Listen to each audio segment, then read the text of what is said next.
Good afternoon, everyone. Welcome to the Strong Readers monthly Zoom call. I am Deanne Jones. I'm the project director for Strong Readers here in the state of Oklahoma. And we're going to give just a few minutes for everyone to get in. You can go ahead and introduce yourself in the chat with your name and district so we can see who's present. And in just a few seconds, we will get on with our agenda.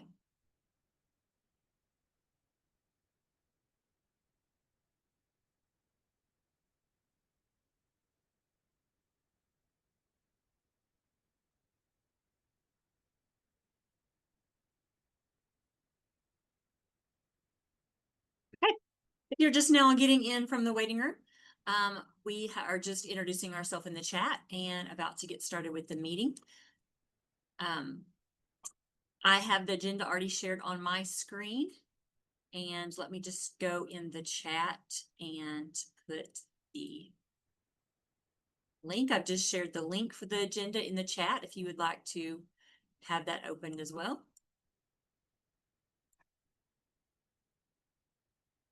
Okay. So with October and parent-teacher conferences, some of you I know have already done your parent-teacher conferences. Some of you may be having them this evening or later this week. So just a few things to go over, things that need to be signed and filled out during a parent-teacher conference or whenever you're meeting with your parents for fall. Number one would be your screener results, the results of how their student did on your screener, whatever assessment your school uses for the screener. I have included here linked is the slip. So of course, if the student scored below the 40th percentile rank, you're going to need to complete the slip with the parents and get that completed and signed. And then I have the slip addendum, which I want to clarify. We get a lot of questions around the slip addendum. So the slip addendum is where you're going to put your information in for your screener for the characteristics of dyslexia. You don't necessarily have to use the slip addendum. If you have already done your universal screener and your screener for characteristics of dyslexia at the time when you were completing the original slip, you can put that information all onto the original slip and you would have no need for the addendum.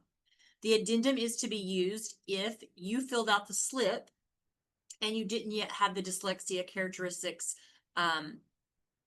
screener done yet. So for example, if you did one where it's two separate components, like you had done STAR and you had your STAR screening done and you knew the student scored below the 40th percentile rank and you completed the slip with the parents and got it signed, but you hadn't yet gone back and done the additional components to screen for the characteristics of dyslexia, which would STAR would be the STAR CBM. You do have an additional 30 days to do that after you do the original screening. So if I had done the STAR and I had completed the slip with my parents, and now I went back and did the STAR CBM, then I could use the addendum to go ahead and note what the student scored on that component and get that signed and then just attach that to the slip. But if you have all of it done at the same time, there would be no reason to use the addendum.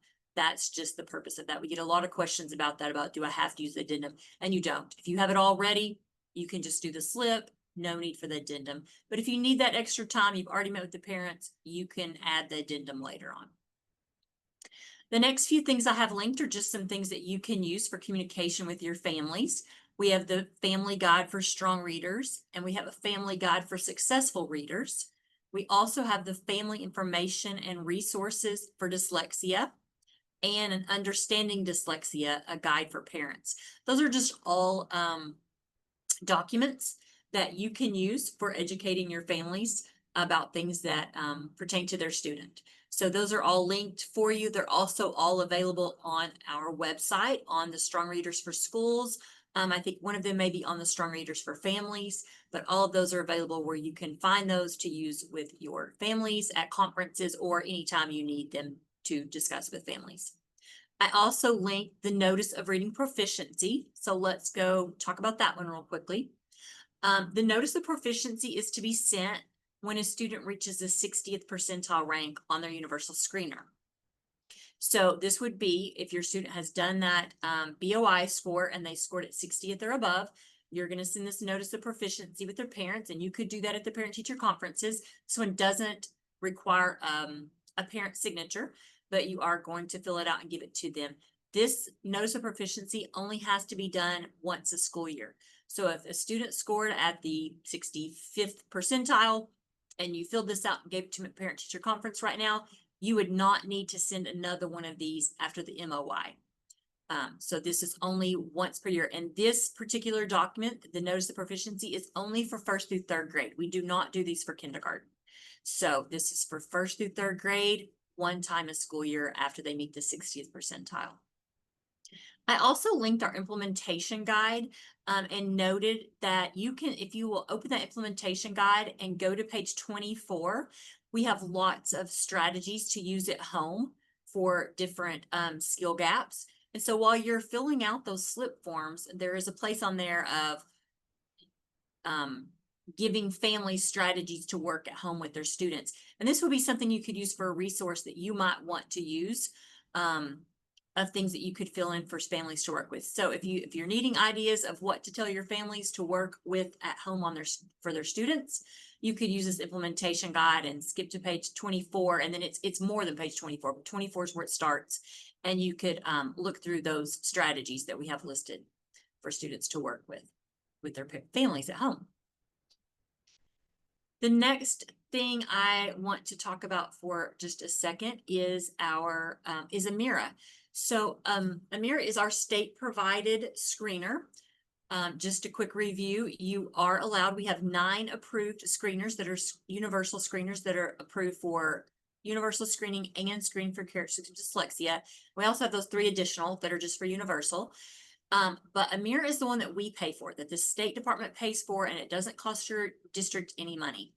And if you are using one of our Amira state provided seats, we do need you to make sure that your school is rostering them with their STN numbers. So Amira has been working to get their data to flow into the OKMTSS platform, and we're working on getting that going. And one of the roadblocks we're having is that if schools don't have their students rostered with those STN numbers, the data is not going to flow.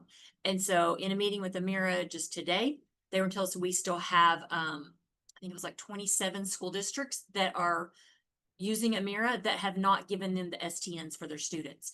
So we are asking you just to make sure that if you are a district that is using one of our state provided seats for your licenses for your district, please make sure that you are working with your rep and giving them your STN numbers for your students so that we can continue the work of trying to get this OKMTSS platform and all of the student data to flow through that. So just make sure that you are talking with your Amira rep. The Amira reps have told us that they are reaching out to districts, and we were just asking you as a State Department that you would be responsive to the Amira reps and granting this request and giving them your STN number so that we can get that all functioning as it's supposed to. I don't have a whole lot on our agenda for this month.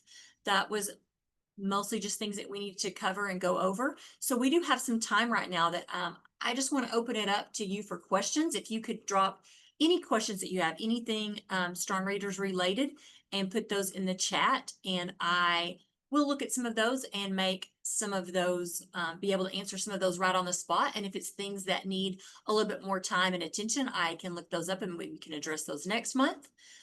So let me get my chat open so that I can just look at that quickly.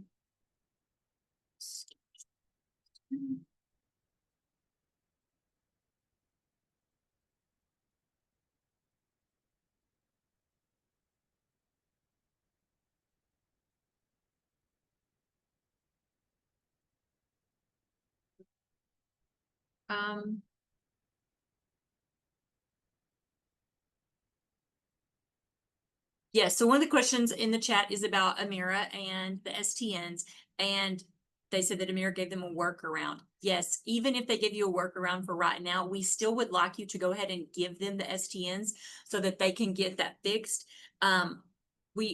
It was okay if they did a workaround, that way you could get your students tested. We wanted to, priority take care of our students and make sure that they were being assessed so that we could start providing interventions and stuff. But now retroactively, yes, if you could go back and give the STNs to Amira and so that they can get it switched over to that, that would be great help for us if you could get that done.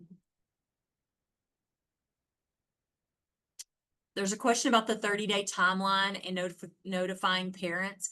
You are really required to have the slip form signed within 30 days. So we don't have a separate form for notifying parents within 30 days because really that slip is supposed to be signed within 30 days. So parent-teacher conferences falling outside of the 30 days, that was kind of a thing we addressed last year as well when the 30-day timeline went into effect. And we've seen schools handle this different ways. Some schools want to leave their testing the way it is, and if their parent-teacher conferences are later, then they just have to, on their own, they have to contact the parents of the students below that 40th percentile and get those slips signed within that 30 days, even if that is before your parent-teacher conferences. We've seen other districts that do not want to do that, and so what some of them have done is they delayed their beginning of the year testing to a little bit later into August, or a little bit later into September, so that it would be within 30 days of their parent-teacher conferences. So that would just be a district decision of how you're going to handle meeting that 30-day timeline. But that's a couple of the ways that we've seen people done. I'm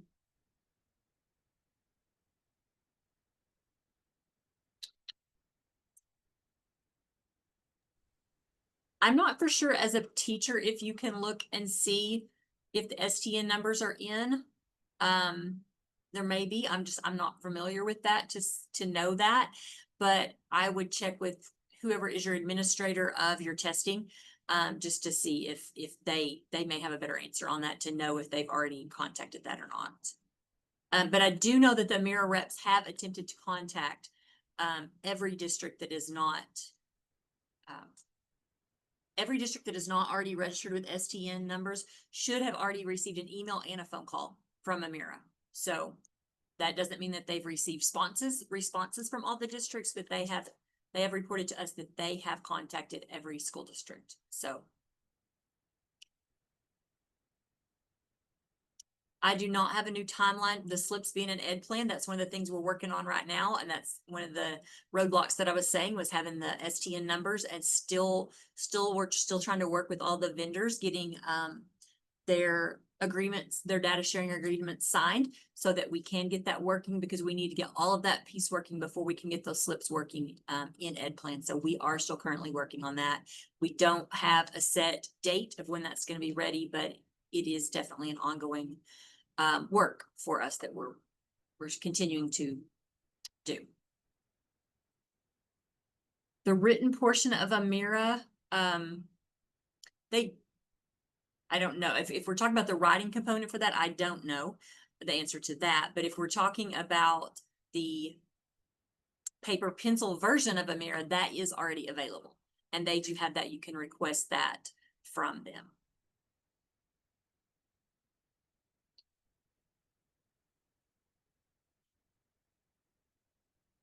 Anything else?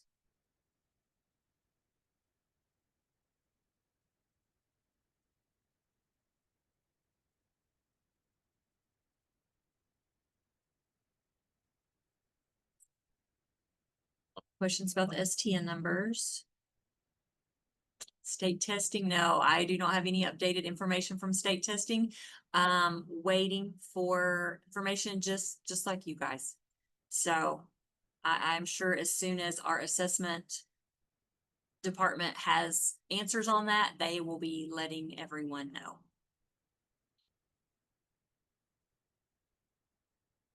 Okay, I'm gonna share my screen again and talk about, if you continue to have questions, you can go ahead and put them in that chat and we will look at those again in a few minutes.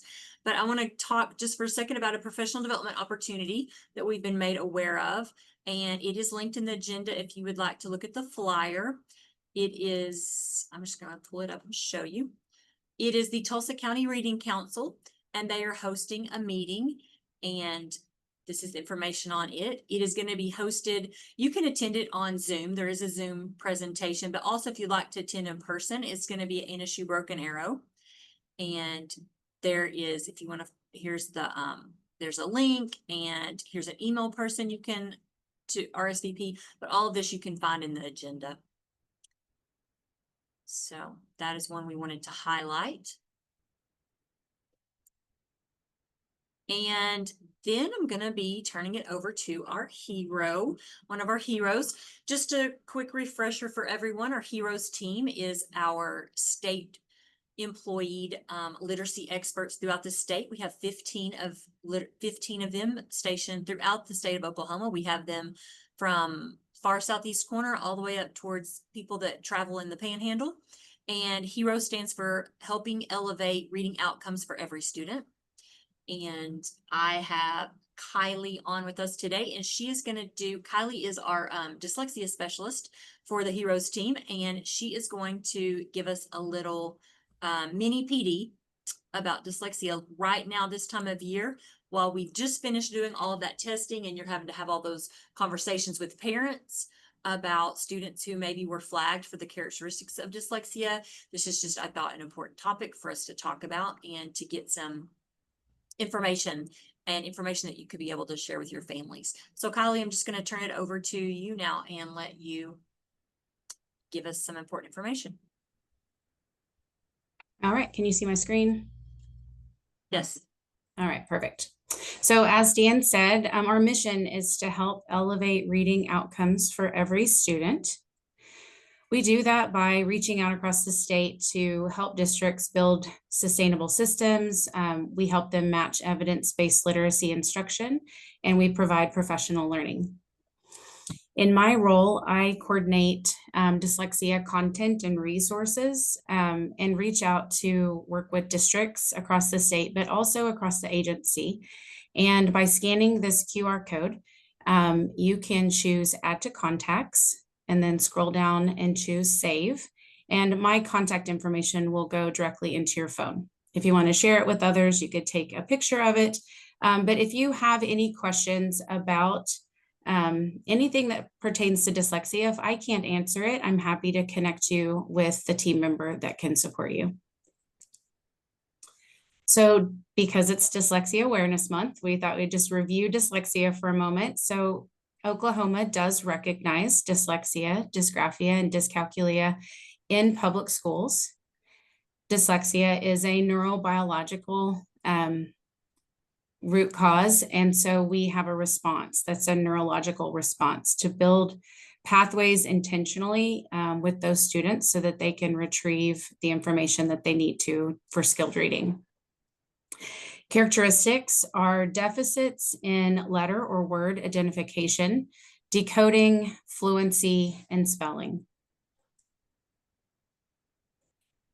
We see that there's often a root cause of a phonological component that is a weakness, and that this can all be remediated with research-based interventions and appropriate educator training. Whenever we talk to people across the state, we know that you're screening for characteristics of dyslexia, and you are now answering that question of now what? We found these kiddos, now what are we supposed to do about it? And we would tell you that the answer is structured literacy.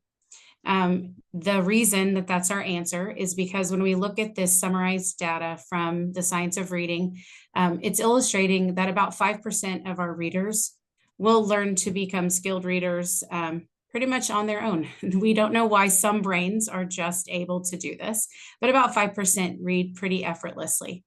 About 35% will read as a skilled reader, whether they have a strong teacher or a strong curriculum, a weak teacher, weak curriculum, any combination. As long as they're in some type of an educational environment, they will become readers.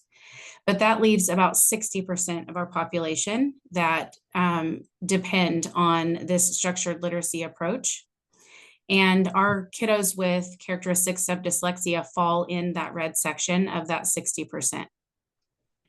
Dyslexic students desperately depend on this structured literacy. And so our thinking is that if 60% of our students benefit from structured literacy and need that to become skilled readers, then we should just give that to all of our students because good teaching affects all of them in a positive way.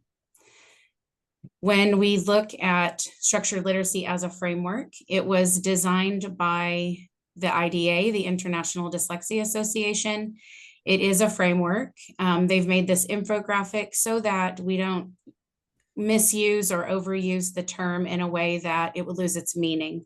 And so we always come back to this infographic to root our decisions and our trainings. It highlights the why of structured literacy, being the 5 decades of scientific research that tells us how the brain learns to read. And then at the top, it illustrates the who, which represents the students and the instructors. And just noting that we always want to pair our strongest reading professionals with our most struggling students.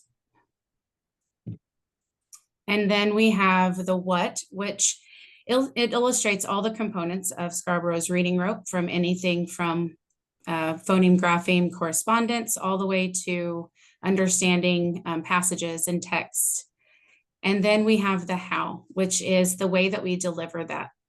In the center of the infographic, there's a dial with a student in the middle, reminding us that this is a student-centered approach, and wrapping the what and the how around the student, because we can do each of these pieces in isolation. If we give them the what, they will have some good results. If we give them explicit direct instruction, the how, they will also have good results. But when we give both together intentionally, we have great results. And so this is just illustrating that these two pieces happen together in our classrooms.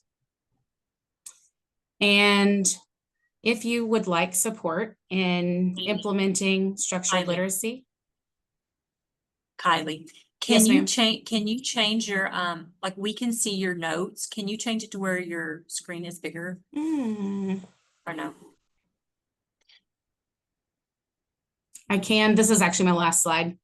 So Okay. I can, There was just some but I don't know questions. that they're probably like, what is all of that? I'm so sorry. I apologize. That's okay. There was just a question, and you might be able to tell us this at the end, that people were wanting to see that info graphic closer because it was real tiny. Because it is there somewhere they can find that infographic that I could? Yes, it is linked in these resources. They can request their own copy. So let me give them these resources, then I'll show you how to get to it. Okay, perfect. So additional resources, if you want to implement structured literacy, you can request a hero, and heroes can help you with that. You also can subscribe to our newsletter. When you go to this link, you'll go all the way down to the bottom, put your email address in, and you might also notice that there's other OSTE newsletters that you would like to subscribe to at that time. We have a link to micro learning. That is something you can share easily with your team. If there's a topic that is just a 3 to 5 minute video on a topic that has to do with dyslexia. And then this link will take you to dyslexia awareness resources for students, parents, and teachers. And so that would be the QR code to go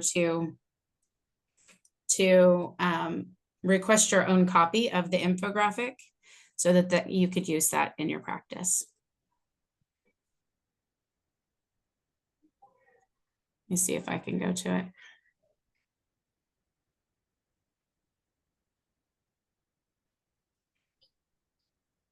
Can you see my resource that I opened? Okay. Yes. So inside of these resources, you'll find lots of things that you could use. The top row are things that benefit students and parents when they're just starting their journey and helping have the conversation with a student about how to become a self-advocate. And we always want our students to be able to speak up and find their voice in this process. And then Decoding Dyslexia is a parent advocacy group that has a lot of support resources for parents. The Dyslexia Handbook, and then Sold a Story is a good place for parents to use a podcast. There is a resource here that says free structured literacy infographic on the bottom row. And when you scan that, it's going to ask you to go through a purchasing process, but it's for $0. And it will send you your own download of that document. But IDA likes to just kind of keep track of who is requesting it. So we direct people to go back to that resource to request your own copy.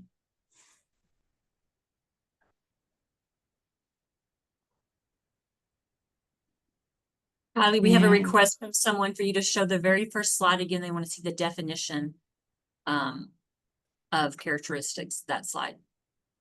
Let's see.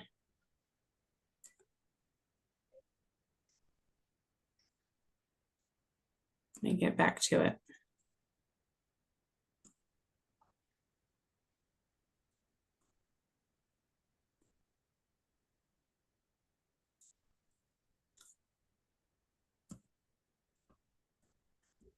Well, I have to go back in a strange way. So I don't have a slide with the definition. I have this slide with the review of dyslexia. Is that the right one? Oh, that's it. It has the characteristics on there, the deficits in Yes. word letter. I think that's Okay. what they were talking about. Okay, Yeah. perfect. Okay. And then the infographic, is there a place that they can find, like, what was the resource for that one? So let me, Yes. so the infographic is here. This link of dyslexia awareness resources.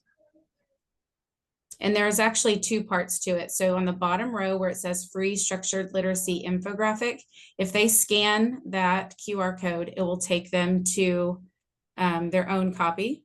And then above right here where it says IDA perspectives, structured literacy, this is an entire journal that was produced with structured literacy as the topic, and it has researchers and thought leaders across the world that wrote different articles that go along with this same infographic, and they use it through their talks. But if you want to dive deeper down the learning rabbit hole, that would be a great book that pairs with it, and that's your digital copy. So you could use that within your own personal learning and across your systems to start to have conversations about structured literacy.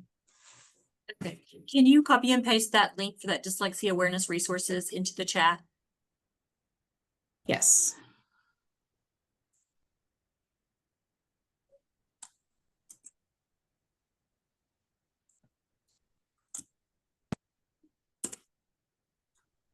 Perfect. Okay. Okay, I think we have answered all of the questions out of our chat, and Kylie has given us some great information. And so I think that's all we have for this month. Kylie, do you have anything else? That's it. That's all I've got. Okay, everybody, have a great fall break. And as always, thank you for all you do for young readers in the state of Oklahoma every day. Goodbye.